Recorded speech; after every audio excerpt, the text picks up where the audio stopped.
السلام عليكم ورحمة الله وبركاته. تحياتي لكم جميعا. النهاردة 5/7/2026 وأنا معاكم المواطنة المصرية منى الشاذلي. النهاردة هتناقش معاكم في خطورة بيع المقرات العسكرية، أو كما قال وصدق وهو الكذوب فيما قال إن هو أفرغ هذه المقرات علشان ما يتمش السيطرة عليها من أي حد من الشعب، فهو لماها كلها في مكان محصن.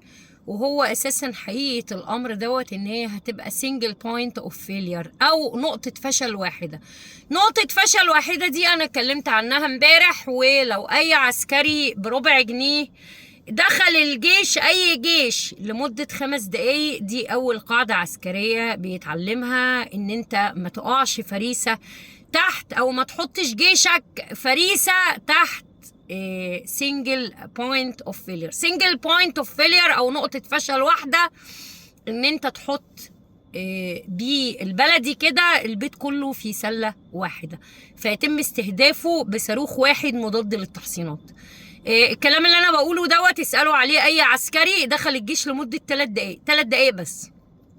خلاص، الكلام دوت هو عامله عامد متعمد، والكلام دوت هو استولى بيه على مقرات تاريخية تعود الى فترة الخديوي والفترة الملكية في مكان استراتيجي جدا داخل العاصمة القديمة، او العاصمة الوحيدة لجمهورية مصر العربية، وهي قاهرة المعز، وطبعا داخل اسكندريه. لكن النهارده انا هتكلم لكم بس فقط على البند والجريمه المتكامله اللي حصلت على المقرات الامنيه والعسكريه اللي اتفضت واتسلمت، وفي منها قيد التسليم دلوقتي، وبيفككوا بقى الشبابيك والمش عارف ايه والحاجات دي كلها. يعني حتى الرخامه اللي في الارض ده اثري نفسه هو كمان بيفكوه، الشبابيك بيفكوها، كل الحاجات اللي موجوده في الاماكن دي وفي المواقع دي نفسها اثريه بتتفكك دلوقتي. خلينا نشوف المقرات الاول، لان انا عملت لكم حصر بيهم الايام اللي فاتت. طبعا انا كنت غايبه علشان الموضوع ده تحديدا، وموضوع كمان هنتكلم فيه نشرت لكم عنه برضو النهارده. وانا دلوقتي غيرت الاستراتيجيه شويه، ان انا ما اديكوش المفاجآت في الفيديو وبعدين ابدا انشر عنها. لا، انا ما يهمنيش بقى السبق وبتاع، انا بنشر عنها الاول علشان انتوا يكون عندكم المعلومه، وبعدين اطلع لكم في فيديو اكلمكم في اللي انا نشرته دوت، والفيديو يبقى شارح للي انتوا شفتوه تحت ايديكم، شرح كلامي او كتابه ومستندات منشوره مع كل فضيحه هعملها للنظام. اول حاجة هنبدأ بالمباني التاريخية اللي تم التفريط فيها بخيانة وبأوامر من اخواله علشان يتحول الجيش المخصي حاليا المصري سابقا لسنجل بوينت اوف فيلير، او يتحول لنقطة فشل واحدة، بان هو كله يبقى متجمع او 90% منه متجمع في مكان واحد يتم استهدافه بقذيفة واحدة مضادة للحصون. أول حاجة الكليات والمعاهد التعليمية العسكرية. الكلية الحربية المصرية المقر التاريخي بتاعها العريق موجود في مصر الجديدة بجوار مطار القاهرة القديم وشارع صلاح سالم. طبعا فيكو اللي سافر برا مصر هيبقى شاف المقرات دي كلها قدام عينه وهو ماشي طول الطريق. خلاص، معهد ضباط الصف المعلمين بمحيط المنطقة نفسها ذاتها. المعهد الفني للقوات المسلحة الملاصق لمنطقة المنشآت التعليمية. معهد لغات القوات المسلحة أو MODLI الواقع مباشرة على شارع صلاح سالم نمرة 1، يعني مش نمرة 2، لا كلهم على صلاح سالم. خلاص، معهد النظم والمعلومات التابع للقوات المسلحة ويقع في نفس النطاق برضو، وده بيخدم على الخدمات التعليمية والتكنولوجية للقوات المسلحة. كلية القضاء الأركان المقر التاريخي في منطقة معسكرات العباسية صلاح سالم. نمرة 2 القيادات والإدارات المركزية والهيئات، مقر الأمانة العامة لوزارة الدفاع والمباني الإدارية التابعة لقيادة الجيش. مقر هيئة عمليات القوات المسلحة المركز الرئيسي السابق لإدارة العمليات. إدارة التجنيد والتعبئة المقر الرئيسي في منطقة حلمية الزيتون مصر الجديدة القريبة من المحور. خلاص. إدارة النوادي والفنادق للقوات المسلحة، المقر الإداري المشرف على دور وفنادق الجيش التابعة للجيش، الفنادق اللي تابعة للجيش وكل الدور اللي تابعة للجيش. هيئة إمداد والتموين للقوات المسلحة وإدارتها التابعة في نطاق العباسية وصلاح سالم. إدارة الشؤون المعنوية للقوات المسلحة تقع في امتداد العباسية وصلاح سالم. إدارة السجلات العسكرية المركز الرئيسي للشهادات والمعاملات العسكرية. على فكرة كل المباني اللي أنا بقولها لكم دي مباني ضخمة، لن تتخيلوا ضخامة كل مبنى فيها، تمشي جنبه بالعربية جنب السور بتاعه فترة طويلة. خلاص. شوفوا الكلام دوت كله تم الاستيلاء عليه من الإمارات وبصوه طبعا للكيان علشان تتنفذ خريطة إسرائيل الكبرى. خلاص. على دماء وأشلاء الشعب المصري. القيادات الإقليمية والمناطق العسكرية. قيادة المنطقة المركزية العسكرية، معسكرات قيادة المنطقة التي تؤمن العاصمة القاهرة والمحافظات المحيطة بها، ودي موجودة في منطقة العباسية امتداد صلاح سالم برضو. المنشآت الخدمية والترفيهية التابعة للقوات المسلحة برضو موجودة في نفس النطاق. خلينا اديكم مثال كده ودول مش كلهم. دار المدرعات، النادي والفندق الشهير الواقع مباشرة على شارع صلاح سالم. دار القوات الجوية برضو على صلاح سالم مصر الجديدة. مستشفى غمرة العسكري، مستشفى كوبري القبة العسكري، والمجمعات الطبية الضخمة القريبة من المحور التي تقدم خدمات طبية عسكرية ومدنية. طبعا الكلام ده دلوقتي بيتم تفريغه واستبداله بحاجات تانية المواطنين نفسهم ما يقدروش يوصلوا لها خالص، او رميهم في اي مستشفيات تانية اللي هيكون موجود فيها اهل مصر مش اهل ايجيبت. خدوا بالكم علشان انا قلت لكم من 13 سنة ان هو هيعلنها 4 دويلات. خلاص. كنتوا بتقولوا يا اخوان يا عميلة يا بدنجان، ودلوقتي اديكوا شايفين. خلاص.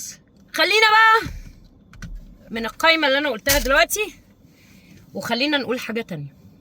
طلع امبارح قال لنا ايه؟ طلع امبارح قال لنا حاجة كلنا ما خدناش بالنا منها. طلع قال لك ان اللي حصل في 2011 و2013 مش هيكرر تاني. هو ايه اللي حصل في 2013؟ حد يفكرني كده. مش كنتوا بتقولوا ثورة وثورة مجيدة وكاتبين في الدستور الغير شرعي بتاعكم ان اللي ما يعترفش بالثورتين دولت هو كده اخطأ في حق الدولة المصرية لان دول ثورتين مجيدتين لشعب عظيم؟ مش انتوا كاتبين كده في دستور الرقصات بتاعكم؟ طيب طلع هو حذركم ان ان الدولار كان ب6 جنيه زي ما احنا بنقول طبعا، ولجانه كانت بتكذبنا، وانه وصل 50 جنيه مع انه هو قال لو وصل الدولار 50 جنيه احنا مش هنقعد في مكاننا ده. قال لك وصل 50 جنيه بسبب اللي حصل في 2011. انا عايز اعرف ايه اللي حصل في 2011 والمدة قد ايه، وازاي كلف الدولة المصرية 450 مليار دولار وجابهم منين؟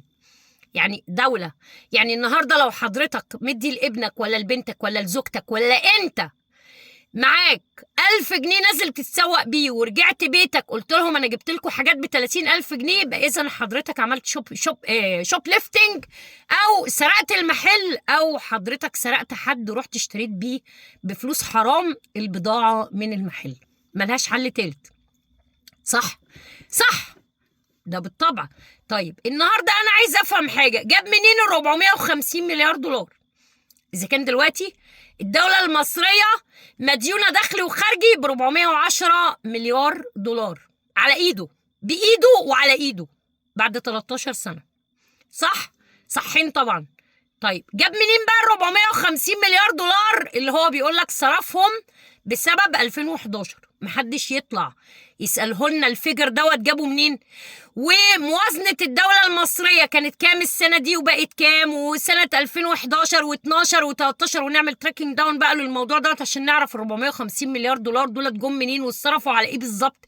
تحديدا شعب مهاود سلمي ما رفعش سلاح لا في وش جيش ولا في وش شرطة، ومفيش حاجة اسمها إرهاب في مصر، ولو كان في إرهاب وانا بقول لكم الكلام دوت وانا اتحاكم عليه في البلد اللي انا موجوده فيها لو كان في ارهاب في مصر، بكل الكاميرات المراقبه اللي موجوده داخل جمهوريه مصر العربيه اللي بتراقب كل ورده وكل شرده، كان زمانه صور الكلام دوت صوت وصوره، وكان زمانه طبل بيه على جيبه اللي ورا للشعب كله وللعالم كله، وشحت بيه زي ما هو بيشحت دلوقتي ان هو مكمم الاخوان والاسلاميين ورميهم في السجون ومنكل بيهم علشان يحمي اوروبا من الاسلام المتطرف. ودي بضاعته اللي هو بيبيعها هنا للاوروبيين ويبيعها للغرب كله، ان هو حايش عنهم الاسلاميين ومفهمهم ان ده بعبع، زي ما هو مفهم المسيحيين في مصر ان ده بعبع، ان احنا بعبع المسلمين، وان هو لو شال ايده المسلمين دولت هياكلوا المسيحيين وهيطلعوا على الغرب كده زي ايه،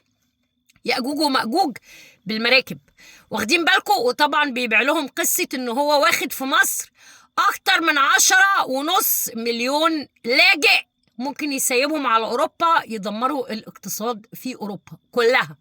انتوا فاهمين الكلام دوت طبعا، واللي فيكم عايش في الغرب هيبقى عارف الكلام دوت كويس قوي، واللي فيكم بيراسل حكومة بلده البديلة او وطنه البديل زي انا كده خلاص هيبقى عارف ان الرد دايما اللي بيجي له منهم is he in charge of the state. يعني هم دايما بيقولوا لنا كده is he in charge of the state. is he in charge of the state يعني هل هو مخلي البلد مستقرة امنيا؟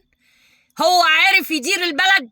انتوا مخلينه عارف يدير البلد، انتوا كشعب مصري مخلينه عارف يدير البلد. ليه؟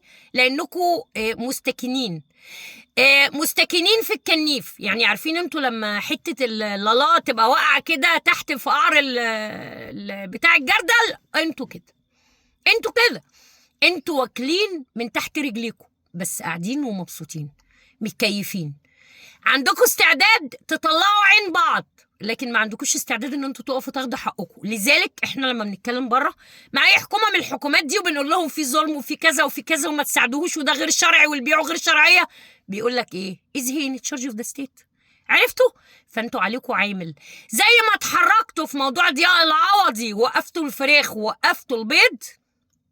انا جاي لي فكره من دكتور في الجامعه داخل مصر ورايه محترم جدا ان انتوا تعملوا عصيان مدني جزئي الجمعه والسبت. مش عندكم اجازه الجمعه والسبت؟ تنزلوش فيها، ما تستعملوش القنوات بتاعتهم، ما تفتحوش تلفزيوناتهم، ما تستعملوش مواصلاتهم، اقعدوا في البيت، اقعدوا في البيت وما تدفعوهمش ولا بربع جنيه يوم الجمعه والسبت عشان تحسسوهم بالألم، تحسسوهم ان هم ولا حاجه، وعشان كمان تفهموا الناس ان انتوا مش مجرد كده ادوات بيفعل بيكم الافاعيل. يعني دلوقتي هو بيستهدف تدمير الجيش دوت بان هو يبقى single point of failure، نقطة فشل واحدة يتم استهدافها بصاروخ واحد. انتوا متخيلين؟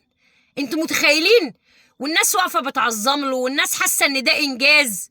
ما فتحش مصنع، ما فتحش مدرسة، ما فتحش مركز بحث علمي علشان نقول مثلا ان هو ناجح وان الناس تفتخر بيه. لا، انجازاته كلها انجازات فنكوشيه، انجازاته كلها انجازات مقاول بابتدائيه، شويه رمله وشويه طوب وشويه زلط وابني ابني ابني ابني ابني وزركش زركش وبدله ومزركش على الكمام ومزركش على الكم ومزركش على الكولر واطلع زي ما عمل ترعه ام لطفي اللي بتايده تطفي بتاعه امه دي علشان يمنع الجيش ان هو يعبر خط بارليف اللي عبره قبل كده اجداده في 73. يبقى فيه استحاله ويبقى ضمن 100% ان هو فصل سينا عن مصر نهائيا. اول ما اخواله يحتلوها على طول يبقى انتهى الموضوع، قضي الامر الذي فيه تستفتيان، زائد ان هو اصلا مفرغها من اهلها على ايديكم. حد واقف حاسبه بالورقه والقلم، اصل دي مش عزبه ابوه، المفروض ان هو موظف في الدوله، ده على اعتبار ان احنا اعتبرنا ان هو شرعي، هو طبعا غير شرعي ساقط اصلا الانسانيا، علشان ده غير ان هو ساقط انسانيا، ده انسان او ده بني ادم جعل دماء واشلاء الشعب المصري وحاكم الشعب بالحديد والنار عنوه بانقلاب عسكري ساعدوا في الوصول له امريكا والدول الغربيه المجرمه ومعاهم الكيان طبعا لانهم كلهم شباشب للكيان، وشعب مستسلم جاهل مريض فقير مستسلم لكل اللي بيفعل فيه، بتفعل فيه الافاعيل وهو قاعد مستمتع، قاعد بياكل في بعضه زي السمك. لو واحد فيكم كل على اخوه 5 جنيه عنده استعداد يصور جريمه لكن ما عندوش استعداد انه يقف ويطالب بحقه.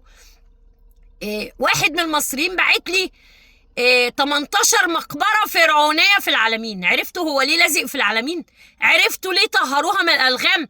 عرفتوا ليه مرضوش طهروها من الألغام وقت الإخوان؟ علشان تتعمر وتكون كلها مزروعة قمح ونكتفي من القمح ذاتيا. وقالوا ان الموضوع هيصعب تنفيذه، لا محتاجين 1.8 مليار. ولما البرلمان الشرعي رصد لهم 2 مليار وقال لهم يلا جو اهد وطهروها، راحوا عاملين الانقلاب على الرئيس الشرعي. ليه؟ علشان هم عايزينها كده تبقى قصور وشاليهات ومنتجعات سياحية ل0.5% من الشعب، والباقي ما يقدرش يسكن فيها، و99.5% يبقوا سكان جدد لا ينتموا لهذا الشعب، ويبقى غير ديموغرافية البلد كلها. ويبقى مصر لما تعلن دويلات، حطوا طبعا في الاعتبار راس الحكمة اللي اوريدي 99.5% منها غير مصريين، وال0.5% هم من أهل إيجيبت وبيحملوا جنسيات أجنبية. ما هو ده شرط محمد بن زايد إن هم يتملكوا. عرفتوا؟ فكده خلاص هو بيعلن وبتعلن دلوقتي ملامح الدويلات الجديدة بدون إعلان رسمي، وشوية شوية هتعلن بإعلان رسمي. بس ساعتها هيبقى عقلكم الباطن متقبل الكلام اللي بيحصل ده تماما، لأن هو مهد لكم ليه 13 سنة وانتم منبطحين وساكتين بفقركم وجهلكم ومرضكم وعواسكم. زي ما هو بيقول لكم ما لقيتش دولة، لقيت حاجة وقالوا لي خد، رحت واخد على طول. خلاص النهاردة واحد فيكم طلع قال له 450 مليار دولار اللي انت بتقول صرفتهم في 2011، فالدولار نط من 6 ل50. جبتهم منين؟ صرفتهم منين؟ في كام سنة صرفتهم؟ مين اداهم لك؟ كنتوا حاطينهم على جنب مثلا محوشينهم في صندوق وطلعتوهم صرفتوهم على ايه؟ بنية تحتية، انفراستراكشر، مدارس، معاهد بحثية، مشروع الضبعة نفذت منه ايه؟ محور قناة السويس نفذت منه ايه؟ كم مدرسة بنتها؟ كم